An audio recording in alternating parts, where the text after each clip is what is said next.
बिस्मिल्लाहिर्रहमानिर्रहीम। अस्सलाम वालेकुम वरहमतुल्लाहि वबरकातुहू। अपने प्यारे कलमकार साथियों और बुजुर्ग पेंशनर्स की खिदमत में नवाज मोहल का सलाम पहुँचे। नाज़रीन गिरामी, 5 जुलाई 2010 को हुकूमत पाकिस्तान फाइनेंस डिवीज़न के रेगुलेशन विंग ने पेंशनर्स को, सिविल पेंशनर्स को जो है वो मेडिकल अलाउंस देने की सहूलत मुहैया की 1 जुलाई 2010 से।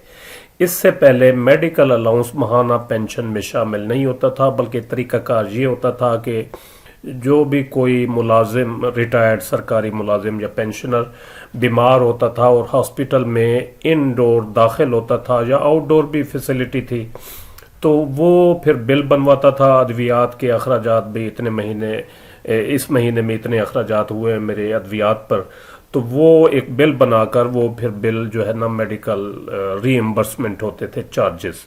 तो वो 1 जुलाई 2010 से ख़त्म करके हुकूमत ने एक लमसम अमाउंट जो है ना वो उनकी माहाना पेंशन में शामिल कर दी।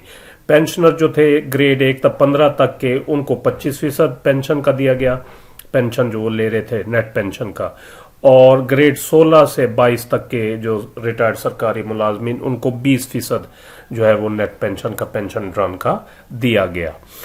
तो ये तरीक़ाकार, यानी वो रीइंबर्समेंट वाली सहूलत ख़त्म कर दी, लेकिन कुछ केसेस में जो है ना वो बरकरार रखी गई। तो वो इस वीडियो में मैं आपको उसके साथ तफसील शेयर करता हूँ। इसका पैरा नंबर इस नोटिफिकेशन का 4 जो है ना ये बड़ा अहम है। इसमें ये लिखा है कि पहले से जो फैसिलिटी हासिल है रिम्बर्समेंट की, यानी मेडिकल जो अखराजात होते हैं वो बिल की सूरत में लेने की जो फैसिलिटी है government servants, retired government servants को लोकल परचेज के ज़रिए, ठीक है, और आउट पेशेंट डोर, यानी जब आप हॉस्पिटल में आउटडोर जाकर आप चेकअप करवाते हैं तो उस सूरत में पहले 1 जुलाई 2010 से क्लेम होते थे चार्जेस मेडिकल के, तो वो इस नोटिफिकेशन के जरिए ख़त्म कर दिए गए। यानी ओपीडी में मेडिकल रीइंबर्समेंट चार्जेस की सहूलत ख़त्म कर दी गई 1 जुलाई 2010 से। इससे पहले ये हासिल थी सरकारी मुलाजमीन को, रिटायर्ड सरकारी मुलाजमीन को। इसकी बजाय एक लमसम अमाउंट जो मैंने कहा 25% और 20% वो शामिल कर दी गई माहाना पेंशन में। लेकिन आगे लिखा हुआ है कि However, the existing facilities for consultation and diagnostic investigation at OPD ये जारी रहेगी, यानी कंसल्टेशन और diagnostic investigation at OPD, outdoor जो है आप पेशेंट डिपार्टमेंट में जाकर ये फैसिलिटी आप हासिल कर सकते हैं। इसी तरह जो है reimbursement local purchase on account of cancer, hepatitis B, C and insulin dependent diabetes would be admissible for outpatient door patient। ठीक है जी। तो यानी कैंसर, हेपेटाइटिस बी, सी और जिनको इंसुलिन डिपेंडेंट हैं जो शुगर के मरीज, उनकी भी आउट पेशेंट डिपार्टमेंट में, आउटडोर पेशेंट डिपार्टमेंट में यानी रीएम्बर्समेंट की सहूलत उनको हासिल होगी इन बीमारियों के लिए। इसके अलावा the existing facility of reimbursement of all kinds of expenditure on account of indoor medical treatment will continue as before.